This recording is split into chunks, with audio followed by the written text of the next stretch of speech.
ನಮಸ್ಕಾರ ಸ್ನೇಹಿತರೆ. ಇತ್ತೀಚೆಗೆ ಒಂದು ಸಂತೋಷದ ಗಣೇಶ ಅಂತ ಒಂದು ಆಲ್ಬಮ್ ಮಾಡಲಾಗಿತ್ತು, ಭಕ್ತಿಗೀತೆಗಳ ಒಂದು ಆಲ್ಬಮ್.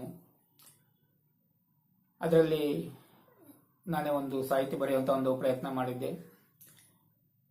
ನಾಡಿನ ಹೆಸರಾಂತ ಸಂಗೀತ ನಿರ್ದೇಶಕರಾದಂತಹ ವಿ ಮನೋಹರ್ ಅವರು ಸಂಗೀತ ಸಂಯೋಜನೆ ಮಾಡಿದ್ರು. ಯುವ ಗಾಯಕರು ಹಾಡನ್ನು ಹಾಡಿದ್ರು. ಆ ಹಾಡಿನ ಬಗ್ಗೆ ಒಂದು ಮಾತಾಡ್ತಾ ಇರುವಾಗ ಹೀಗೆ ಒಂದು ಮಾತು ಬಂತು.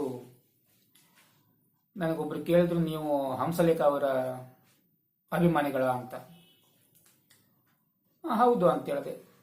ಇಲ್ಲ, ಅವರು ಇತ್ತೀಚೆಗೆ ಬೇರೆ ಬೇರೆ ವಿಚಾರಗಳ ಬಗ್ಗೆ ವಿವಾದ ಆಗೋ ರೀತಿಯಲ್ಲಿ ಮಾತಾಡ್ತಾ ಇದ್ದಾರೆ, ಅದೆಲ್ಲ ನಿಮ್ಗೆ ಒಪ್ಪಿಗೆನಾ ಅಂತ ಕೇಳಿದ್ರು.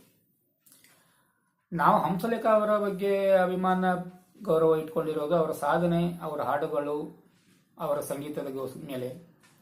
ಅವರು ಬೇರೆ ಯಾವ್ದಾವುದೋ ವಿಚಾರದ ಬಗ್ಗೆ ಏನೇನೋ ಮಾತಾಡ್ತಾರೆ ಅನ್ನೋದಕ್ಕೆ ಅದು ಅವರ ಅನಿಸಿಕೆ, ಅಭಿಪ್ರಾಯಗಳು. ಅದಕ್ಕೆಲ್ಲ ನಾವು ಒಪ್ಪಿದವೋ ಬಿಟ್ಟಿದವೋ ಅದು ಏನೋ ಅವಶ್ಯಕತೆ ಅಂತ ಇರೋದಿಲ್ಲ. ನಾವು ಅವರ ಸಾಹಿತ್ಯದ ಅಭಿಮಾನಿ, ಅವರ ಸಂಗೀತ ಅಭಿಮಾನಿ.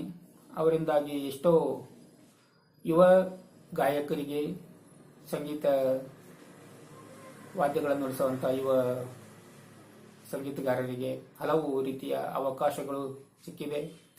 ಚಿತ್ರೋದ್ಯಮದಲ್ಲಿ ಸುಮಾರು 30-35 ವರ್ಷಗಳ ಕಾಲ ತಮ್ಮದೇ ಆದ ಒಂದು ಛಾಪನ್ನ ಮೂಡಿಸಿರುವಂತ ನಾದಬ್ರಹ್ಮರು. ಅವರ ಬಗ್ಗೆ ಕರ್ನಾಟಕದ ಎಲ್ಲರಿಗೂ ಅಭಿಮಾನ, ಗೌರವ ಇದ್ದೇ ಇದೆ. ಅವರ ಸಾಧನೆ ಅಷ್ಟಿಷ್ಟು ಅಲ್ಲ, ತುಂಬಾನೇ ದೊಡ್ಡದ ಒಂದು ಸಾಧನೆಯನ್ನ ಮಾಡಿರುವಂತ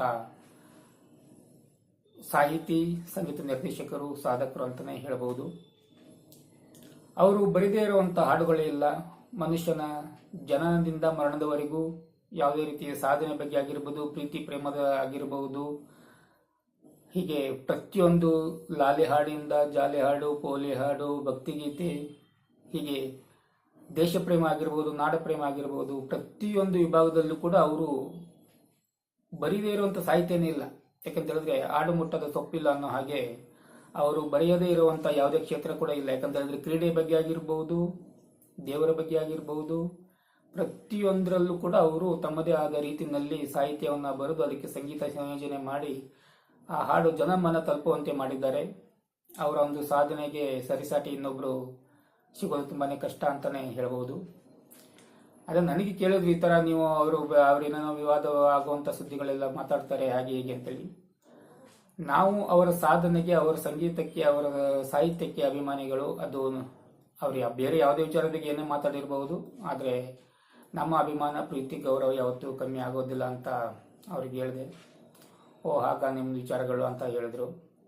ಯಾಕಂತ ಹೇಳಿದ್ರೆ ಮನುಷ್ಯ ಅವರ ಸಾಧನೆ ಬಗ್ಗೆ ನಾವು ಇವಾಗ ಯಾರೇ ಆಗಿರ್ಬೋದು, ಸೆಲೆಬ್ರಿಟಿ ಆಗಿರ್ಬೋದು, ಇನ್ಯಾವುದೇ ಆಗಿರ್ಬೋದು, ಅವರ ಸಾಧನೆಗೆ ನಾವು ಅಭಿಮಾನಿ, ಕಲೆಗೆ ಅಭಿಮಾನಿಗಳಷ್ಟೇನೆ.